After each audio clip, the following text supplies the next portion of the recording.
سلام دوستان گرامی، امید همه تان خوب و صحتمند باشید.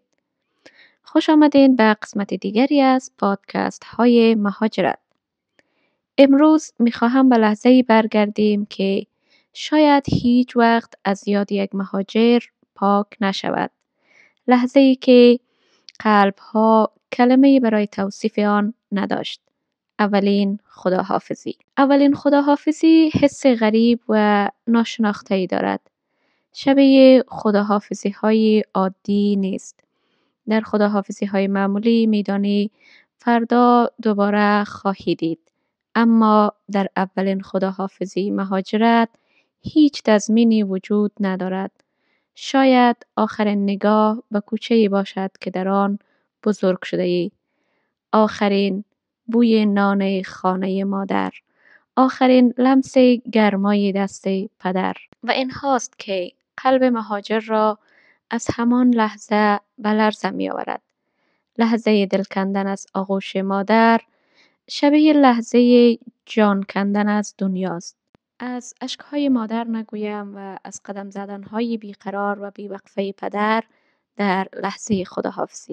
ای که چگونه برای این خداحافظی آماده شده ای و چگونه عزیزانت را راضی کردی هم داستان دیگری دارد. اما این لحظه زمان کش می آید. یک دقیقه مثل یک قرن می گذرد. اولین خداحافظی ترکیبی از چندین احساس متناقض است. امیدی که مثل نور در دل مهاجر از دور دستها می تابد. ترس که مثل سایه همه وجودت را گرفته و عشق عمیقی که ریشه هایت را به شاخه ها وصل کرده و اما سنگینی دل کندن از این ریشه ها. خیلی ها در آن لحظه سکوت می کنند چون هیچ کلمه توان حمل این سنگینی را ندارد. سکوت پدر. و خیلی ها هم با اشکهایشان حرف می زنند مثل قلب نگران مادر. و عمیق‌تر لبخند زورکی خواهر و برادر هم یک زبان مشترک دارد. زبان دل کندن.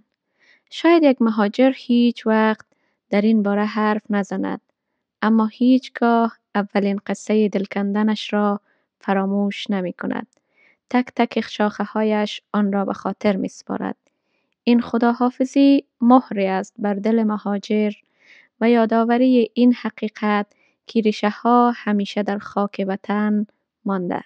اما همین خداحافظی یک قدرت هم در دل ما می کارد. قدرت تحمل، قدرت ایستادگی و امید. چون مهاجر در غربت به یاد می آورد که هر قدمی دینی است به اشکهای آن روزش. اولین خداحافظی شروع سفری است طولانی، پرماجرا و پر از امید. اگر شما هم مهاجر هستید با این عنوان شاید تمام خاطرات آن روزتان را به یاد بیاورید و شاید امروز می توانی هم اشک بریزی و هم لبخند بزنی و هنوز هم امیدوار باشی برای سلام دوباره و آغوش دوباره. اگر در کشور غریب دیگری هستی و هنوز صدای آن خداحافظی در گوشت می پیچد، بدان که تنها نیستی. ما همه یک بار با اشک از وطن رفتیم و بارها در سکوت برگشتیم. در ذهنمان، در خوابهایمان و در خاطراتمان. اما دوست عزیز، حالا وقتش رسیده نفس عمیقی بکشی و به خودت بگویی من همانم. فقط در جای دیگر. و بدان که خداحافظی برای همیشه نیست. روزی میرسی به جایی که میفهمی آن خداحافظی در حقیقت آغاز دوباره تو بود.